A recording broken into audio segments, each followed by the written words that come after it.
জন্মাষ্টমী তিথিতে আমরা আজকে পাঠ করব শ্রীমদ্ ভাগবত গীতা থেকে শ্রীকৃষ্ণের জন্মের আবির্ভাব, মানে শ্রীকৃষ্ণের যে জন্ম, সেই জন্মের কথাটাই আমরা এখন শুনব। তো আমার সামনে এখন আমার কাছে মা আছে, মার কাছ থেকে আমি অনুমতি নিলাম এবং আমি আমার গুরুদেবের কাছ থেকে অনুমতি নিলাম। মা আমাকে অনুমতি দিল, আমি সেই হিসেবে শ্রীমদ্ ভাগবত গীতা থেকে শ্রীকৃষ্ণের জন্মের যে কাহিনী সেটাই আমি পড়ে শোনাচ্ছি। তৃতীয় অধ্যায়, দশম স্কন্ধের তৃতীয় অধ্যায়ে শ্রীকৃষ্ণের জন্মের উল্লেখ আছে, সেখান থেকে আমি শোনাচ্ছি। তুমি পরম মহান, তোমারে লোভিয়া হই অতি ভাগ্যবান। আনন্দ স্বরূপ তুমি হও সনাতন, নিজ চক্ষে আজি তোমা করিনু দর্শন। সবার স্বরূপ তুমি, আত্মা সবাকার, পরমার্থ বস্তু তুমি, সকলের সার। এখানে পুরোটাই আমি একসাথে বললাম। এখানে বোঝা যাচ্ছে যে আমাদের এই মহাপ্রভু স্বরূপ, সবার স্বরূপ, এবং আত্মা সবাকার, মানে সব আত্মার মিলিত রূপ, পরমার্থ বস্তু তুমি, সকলের সার।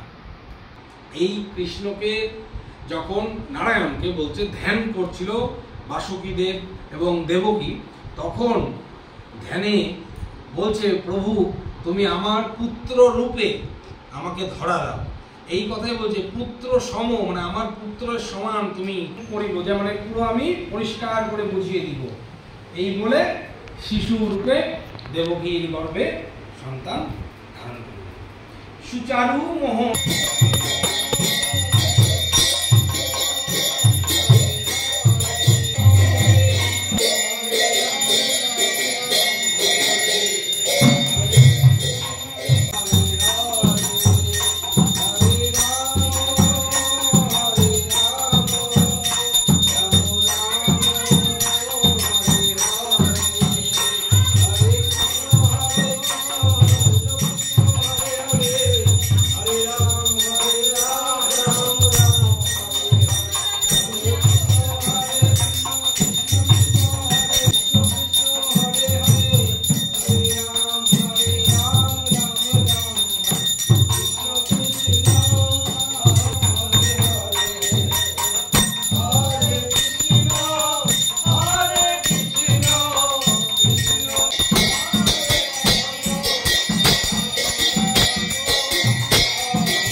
আমরা ডেকে নিয়ে যাই।